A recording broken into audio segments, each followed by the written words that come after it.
I thought it was just a very humane thing to do for the band. Right. So this is what you were discussing at the dinner. This is what I was requesting. The dinner was going along fine. We were talking about it. Subject came up about the hotel room. I mentioned to John I felt as though the band was fighting a war for him while he was watching Safely from the Hill. This outraged him. He got up, took his cigarettes, walked past me. We're sitting across from each other. As he walked past me, snapped his finger against my ear. Now, I didn't do anything about it. What do you mean, like a flick? Like this. Like a flick? Yeah, yeah, but it hurt, you know. Okay. You know, actually, it's a technique you have to develop, I guess.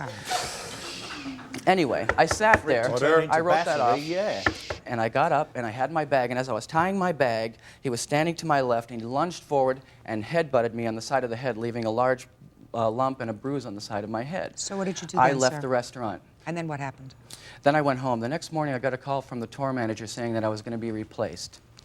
And I said to him, I said, come on now, you know, I'm willing to forgive and forget. You know, I don't want to be working for 4 months for this guy and then go, you know, and then 3 days before my salary triples and I go out on the road to be able to showcase my drumming abilities, I get fired. I said, it's not fair, you know. And I called and asked if someone would reason with John. I called the two musicians, I called the personal manager, I called the tour manager, and I even spoke to John himself, who had said, oh, it's you. Leave me alone, I'm working. And that was the end of it. They got another drummer, and then they went out on their tour. Now, earlier that day, before we had the meeting at the Japanese restaurant, my drums were loaded into a truck, and they were on their way to New Orleans. I didn't get my drums back for 2 weeks after that, and I got a receipt from a drum rental company that says that it would have cost $2,000 to rent these drums for 2 weeks. Now, I was without my tools and my trade in order to provide a living for myself. So he's adding insult to injury on this. Now, Your Honor, the reason why I came to your courtroom is because I know that you're a barometer for the truth. Listen to me, sir. I'm a barometer for the truth, but I also have a very short fuse. Stop! Say nothing else. Mr. Lydon, you have almost been very patient, sir.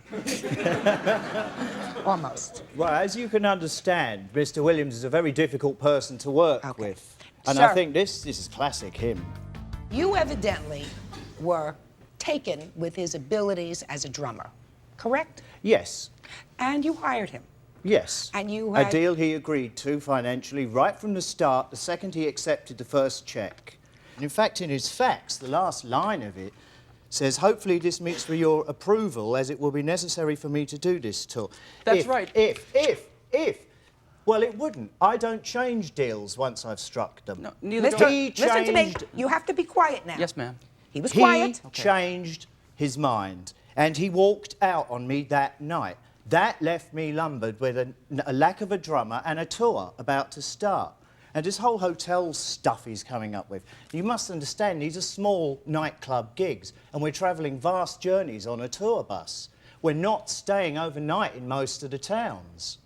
No, Mr. Lydon, There's no point in me wasting money on separate individual hotel rooms when I'm perfectly able to share.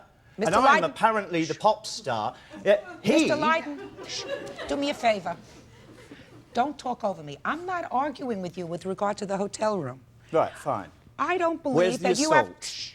I don't believe that you have any responsibility to provide him with an independent hotel room. And Mr. Williams, quite frankly, sir... Yes, ma'am. I think it's poor form to say to your boss, you got a nice room, which is really what you said to him. You got a nice room, you're sitting in a nice perch, and you're watching all of us plebeians, right, living like sardines in a can, which is pretty much what you said to him, right? Right, in so many well, words. You know, if you don't like the rules... Point taken, Your Honor. If you don't like the rules... If I may... You may not. Listen to me, I listen to you. Now you have to listen to me and be quiet.